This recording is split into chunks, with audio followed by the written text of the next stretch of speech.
If melanin-rich culture athletes boycotted after a suspicious murder of our people, sports will become a national moral reckoning.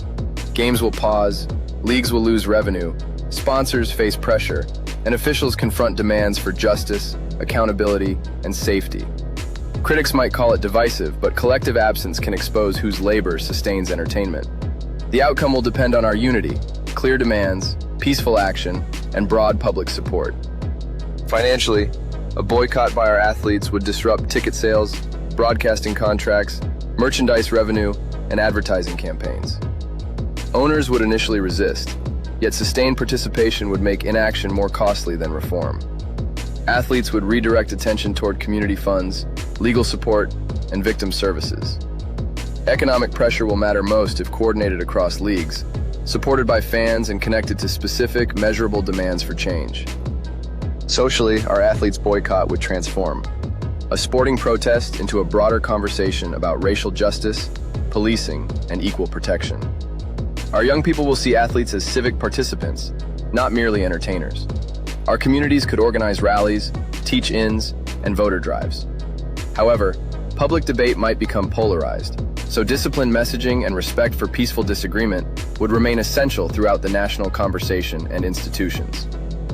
Politically, officials would face intense pressure to investigate any murder transparently, prosecute wrongdoing, and address policies that enable abuse. Our elected leaders might propose reforms, independent oversight, improved training, or stronger accountability. Symbolic statements will not satisfy participants without visible action.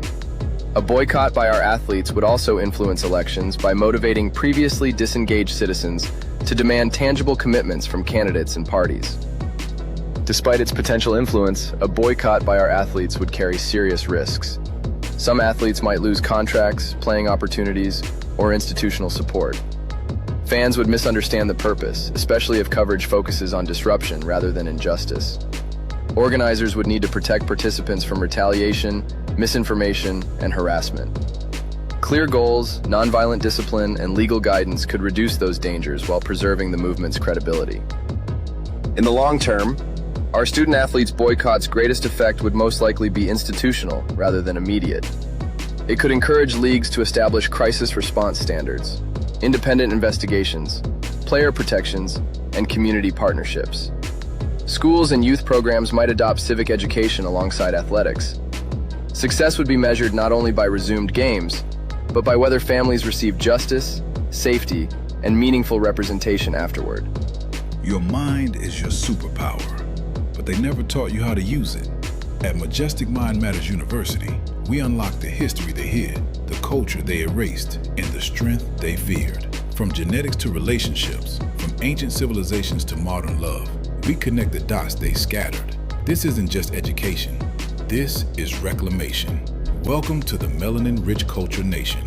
Your ancestors built empires. Now build your mind.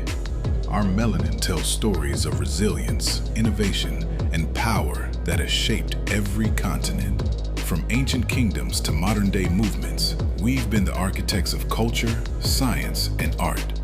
But our stories stay scattered, our voices divided. When we unite globally, we become unstoppable. Like and share to connect our melanin-rich culture diaspora. Subscribe for the truth they refuse to teach. Our melanin-rich culture is our strength. Our unity is our future.